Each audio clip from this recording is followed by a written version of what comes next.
Here we are again, here on a Monday morning to talk about some spookiness.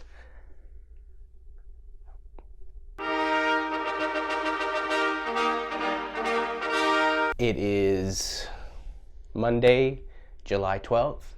We are right in the middle of Netflix's spooky summer series, Fear Street, and we just got the second installment a few days ago. Let me tell you, I'm in love with this. I'm blown away. I'm just like, I'm smitten with this. Is so great. I'm just like, I am now 100% on board. To talk about this, we obviously have to get into some spoilers for the last movie. I know I tried to avoid doing that in the first video, but since we are now in the second part, I assume you're watching this because you've at least watched the first part. Fear Street 1978 picks up right at the end of 1994. Dina and her brother and her girlfriend Sam, who is possessed now by the witch or by something. She tried to kill Dina at the end of the last one.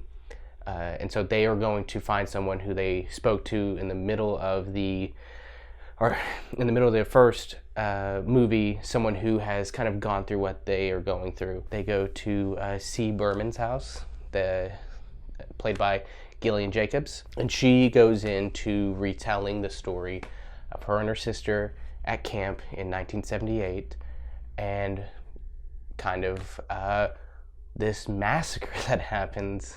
And yeah, that is the movie. The whole trilogy is a mystery, and this kind of pulls the curtain back a little bit more. And this movie, whew, man, it is awesome. So if the first one is your Scream, the second one is your Friday the 13th.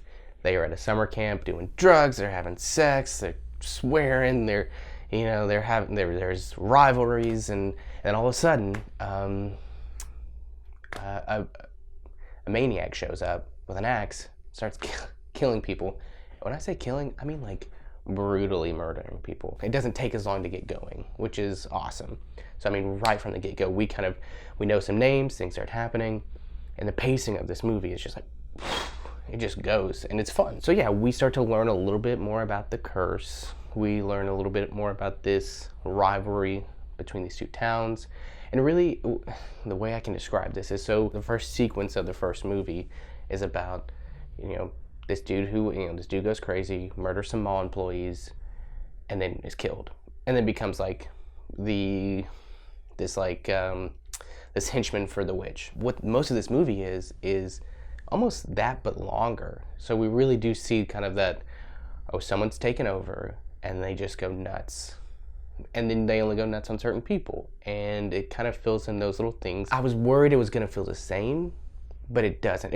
It's almost like it expanded a big part of the first one, and then kind of capped it off with a little bit of what happened in the first one. It's just such a fun mystery. Like I was like, I could watch 10 of these movies right now. It's just so engaging, and the characters are a lot more, not likable, but they're a lot more, they feel a little bit more fleshed out, and they're actually getting, all of them are at least given a little bit of backstory. It feels like a awesome second chapter, and so you're really invested.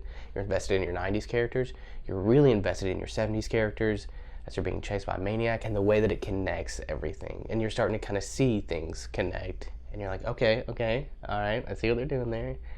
And I love it. This is obviously a huge homage to something like Friday the 13th. I mean, the killer has a back on their head, like straight out of Friday the 13th Part 2. And it is like I said, it is gory. It is, the kills are, like, it makes me think about like Randy's rules in Scream 2. The body count's higher.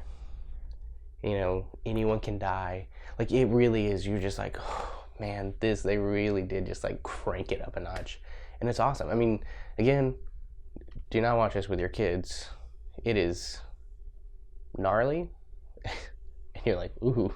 And there are some moments where you're like, whoa, we've gone there. The movie starts with The Man Who Sold the World, the Nirvana cover, because it's 94 there, and then it ends with the David Bowie version. And there's a reason, like, I'm not going to get into some of that, but there's a reason why there's choices like that. And so you really do, like, that's what I love about this movie is it feels bigger, it feels more fleshed out, and you're able to pick up on so many little things now because you already know, or you've kind of you understand the premise of these, you know, like chapters and dates, and you're like, okay, cool.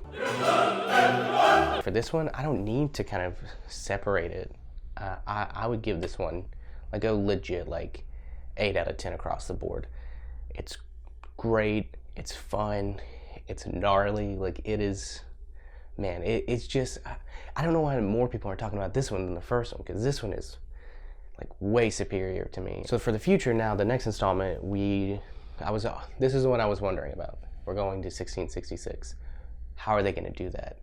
Are we going to lose the connection to the characters that we've really learned to love and we've grown with? And turns out they are a part of the story. Like, you get a little teaser at the end of, so it seems that Dina, she is going to be almost, we're getting the witch's story, but it's being told with these actors and characters that we already know. I'm also very excited to see how they do the music, because you know, I think a lot of people made fun of a little bit of like, okay, it's just we're just cranking out the 90s tunes and then we're cranking out the 70s tunes. I mean, are we gonna be like needle dropping green sleeves like in the middle of this? Like, that would be awesome. I honestly hope, and we'll talk about this more next week, I honestly hope that this is a franchise that continues, that Netflix says, let's do this every summer or maybe every other summer, because man, it's just nice. It's just nice to have this and to look forward to like